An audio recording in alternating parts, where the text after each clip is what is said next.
This is what I'm going to start with. Got to get the service heads off, you can get either 8mm or a socket, a Phillips screwdriver, or a flathead screwdriver. I keep the flathead. You're going to cut the insulation up for the different cubes, which is razor.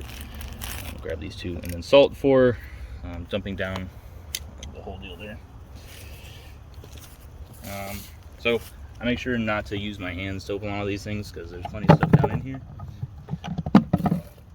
So I would suggest not putting your hand in any of these service ports until you know that there's nothing left. Here's the main coming off the street. The main is in line with some of your house service ports here. So here's turn off for the house. So if you have any sort of water emergencies, you can turn that off there. And this is just a service port, and also a good reason as to why you would not want to stick your hands down in there. I mean, there were ants earlier, but not anymore. And then you can see this runs a straight line off that main, and then there's a little cutout, probably from the service port here. And this is to shut off for the irrigation.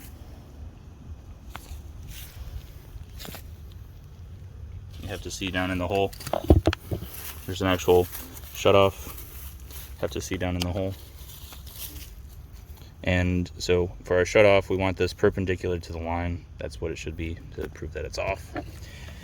Over here is our irrigation service. We've got a strip of insulation in here. On these lines,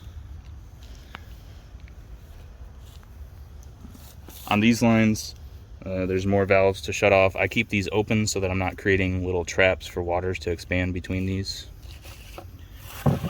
And the rest of the bit about opening up one of the service ports for the irrigation. Here's the control, one of the gates. So you'll probably have 7 or 8 of these throughout the yard. And you'll see these 4 bolts on top going into the plastic. I'll take those off.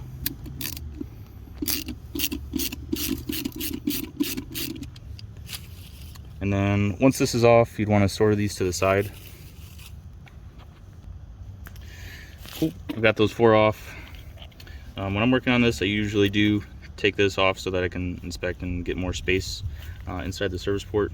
Not a big deal right here, but you can look down and you'll be able to see into the irrigation system. Mine's got some dirt in there because I already had it open, and that is where I would dump the salt.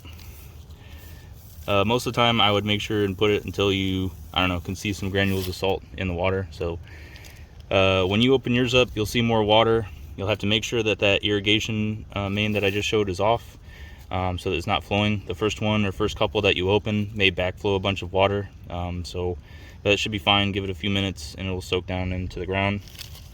I'll go over real quick, just cutting another one of these.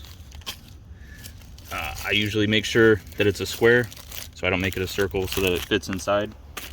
Just lining that up. Cut across here and the foil.